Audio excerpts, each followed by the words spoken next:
that the federal government has said that food items to be imported into the country in the next 150 days will be subjected to recommended retail price to bring down Nigeria. And this actually came on the day that the lawmakers were representing Borno South Senatorial District Center. Okay, that's the lawmaker now representing Borno. The country was further worsened by the fact that the president, Bola Tinubu, was not accessible to be advised by lawmakers and even the cabinet ministers. Recall that the government a few days ago suspended import duties and taxes on food items such as rice, wheat, and some others. And the Minister of Agriculture and Food Security, Abubakar Kari, who disclosed this on his X handle yesterday, or actually said, having suspended duties on taxes on food items, the federal government will take a step further to subject items to be imported to what he described as the recommended retail price. Mufasa, how do you see this recommended retail price on food items that are imported?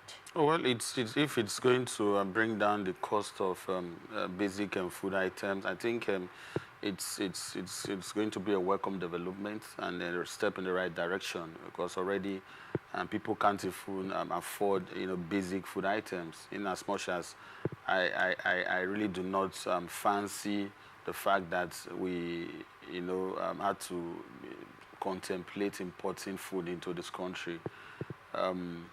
Nigeria, we have arable lands that flourishes in agricultural produce and products. And for me, if we have put in seriousness in the agricultural sector, by now we'll be talking of even having more than enough, and also be exporting to other nations of the world and generate revenue from it. But we actually export. What we export, the only thing we export is crude oil. But that's we the fact. export. No, that's not true. What you do actually know that we export some of our food products. Like what and what? We actually export some like, of our food. Like you what cannot say that the only thing we export. The only thing we export. I stand on a good authority to tell you that. But if you are telling me it's not the fact, then you tell me, you present your facts. That is not the fact. Anyway, Jackson, this is not. We did not export. The only thing. Crude oil in I don't want us to go into this argument. And the funny part of it is that No. I no. So I guess what you're just trying to make us understand, or make the viewer understand, that we're not doing so much when it comes to other sectors. Okay. Can I?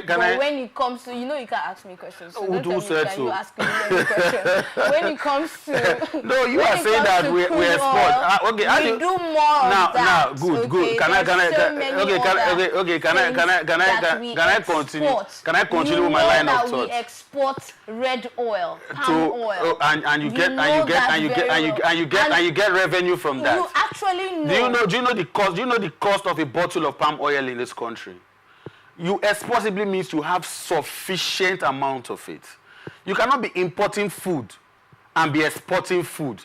That does not portend a nation that is innovative. I'm not sitting here to say things that I'm not sure of. I'm telling you with good authority that the only thing that we export as a nation and generate revenue from it is those who are when you package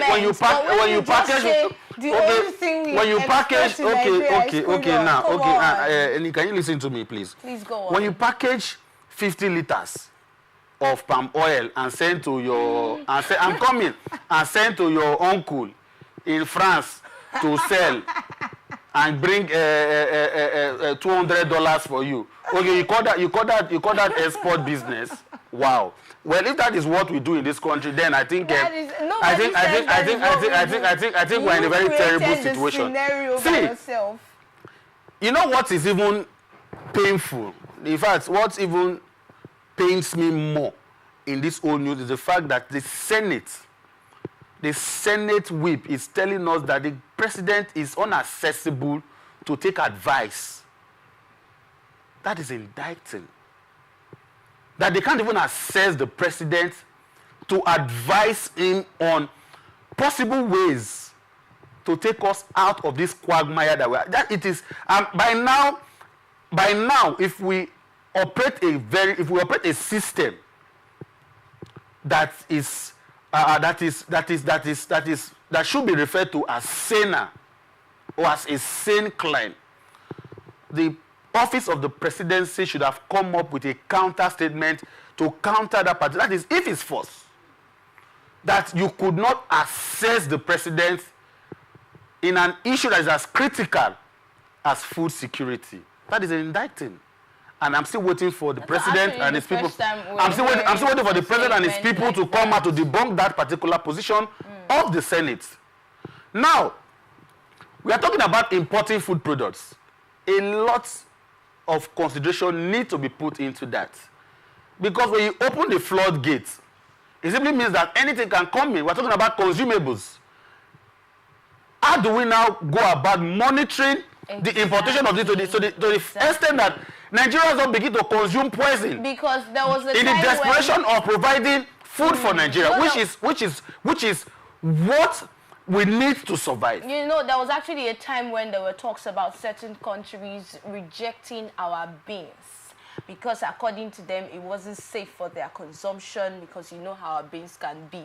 And then that was a slap and a blow on us. And then later on we started hearing, you know, certain measures being put in place to make sure that these items are safe for export. And then it begs the question, what about making sure that these items are safe for consumption even here in Nigeria? Does it mean that it's okay for us to consume just anything, but then when it's time to export these items, we put in so much, you know, into making sure that it is safe for export? Now, they are even telling us that it's going to be, it will be implemented, that it will happen in the next 150 days.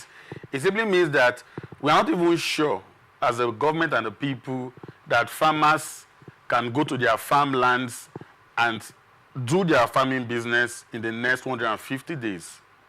We are aware that bandits and marauding herders, killer herdsmen, have taken over our farmlands.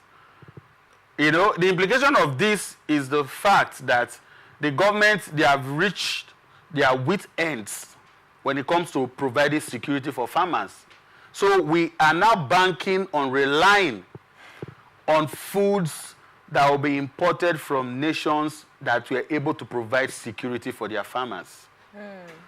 What does that tell you and I and the vast majority of Nigerians of the kind of leadership we have running this country? We cannot completely stop importation of food now. The same country that you just told Nigerians that we are exporting palm oil. The same country that it is obvious that we are exporting a lot of other things. Come on, it was good in the news that they told us, okay, since we ban you bringing in your beans, you can now bring in your beans. And then we're running helter-skelter to make sure that the beans is clean for export. We actually export other things. Thank you for informing. Thank you for informing me, because as I speak with you, not until this moment, you didn't even know I was unaware that we're exporting beans. Beans, that a cup of beans now in this country is about 600 naira. Come on, are we joking in this country? Very pathetic. But then at the end of the day, it means that if we're going to completely stop importing food products, that means we need to first of all solve the problem of insecurity in our farms. When we solve the problem of insecurity in our farms, then we have food here. We're producing food here. That is when we can say, okay, fine, let's stop bringing in food. But saying stopping importation right now, I don't know what it's going to look like in here with the food crisis. All right, let's look at this story about an umbrella body for herders in Nigeria.